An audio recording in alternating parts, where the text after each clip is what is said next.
We're going to have company towns. We low-key already have company towns.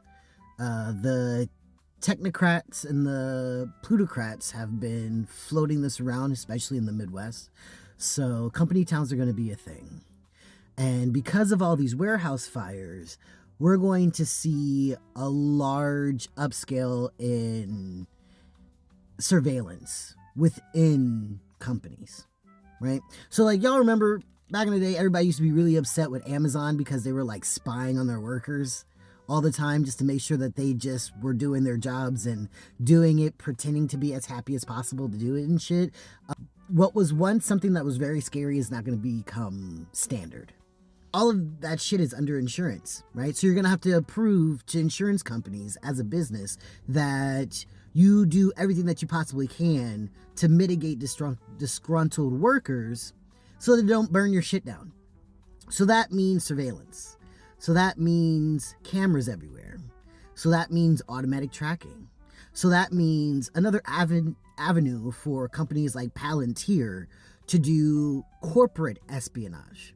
If the Pinkertons are smart, they should corner that market. Large swaths of this continent is going to see severe unrest because we have areas where religious zealots have control.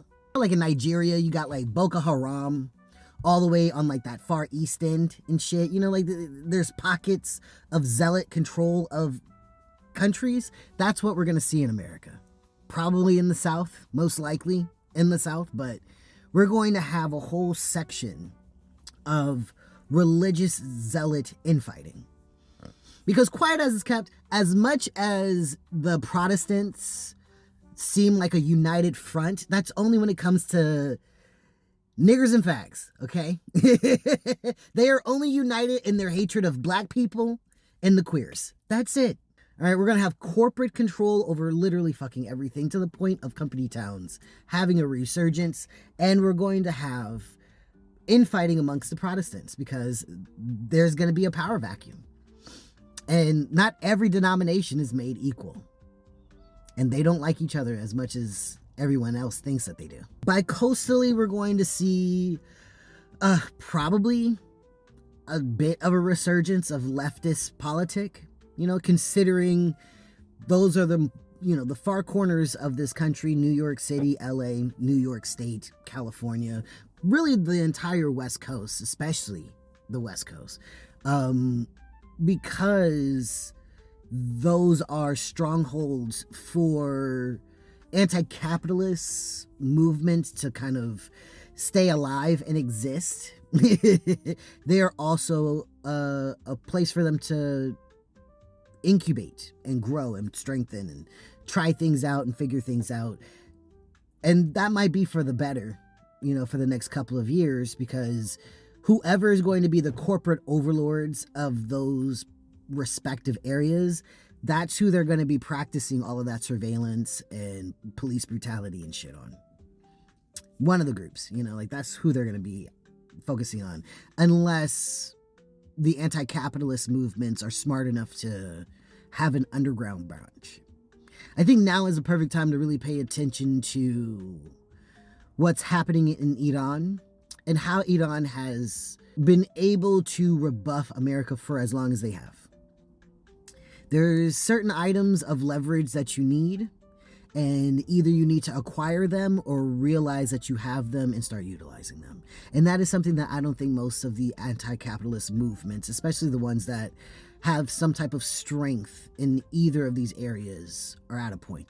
It goes without saying that everything is going to be exponentially more expensive, and we're going to fall into an era where the middle class is unbelievably small, infinitesimal. It's going to look like Beirut. It's going to look like Lebanon. America's going to look like Lebanon in some parts, where it's like either you got it or you don't. Either you have shelter or you don't. We're going to start seeing a resurgence of that. So that's going to be fun and scary, considering weather events, weather patterns, natural disasters are going to be astronomical. Within the next like 10 years, if the AMOC alone, the AMOC being this thing here, if it is weakened enough to where hurricanes can no longer be redirected in certain ways, we're going to start seeing really, really drastic weather and natural events hitting some of the most important areas. Unfortunately, those areas also happen to be the areas I was talking about earlier with that religious zealot shit. So we all know how well Christians do with natural disasters and all. Food is going to be scarce. Interstate pressure about resources, about water, and that type of pressure is really going to highlight just how strong these cultural bonds are for our regions. If you've ever read this book, you kind of have like this understanding that, you know, the state borders aren't really real. Most borders aren't real, but that's an anarchistic, I digress. Our cultural borders are different. And with those natural disaster issues and with resource issues on the horizon, the connections that this country has culturally are going to be strained or strengthened. One of the two. Who the fuck knows? You know what I'm saying? But there are going to be certain areas where there might be a break. You know, for example, we might see a break from the Tidewater area and the rest of the Deep South with that kind of pressure. You know, because culturally, as much as, you know, Richmond, Virginia Beach, Norfolk, you know, some places in North Carolina, some places in Maryland, as much as people kind of see that low-key connected, you know, they're like the sedity Southerners, which is why they're not seen as Southerners, because of the gentry-like behavior that they have. That area might just break away.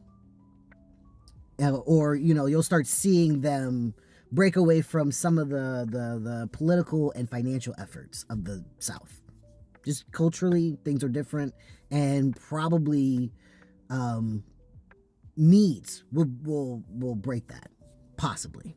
Trafficking will be on the ups. Domestic violence will be on the up. Gun violence will be on the up. Mass shootings will be on the up. I think Americans don't know how to handle drastic events. Not without community. And most of us don't have a community. So because most of us are isolated, a lot of us, gun deaths are going up. I feel like that should be a given. You know, we should all know the country that we live in. Okay? A lot of people are going to be,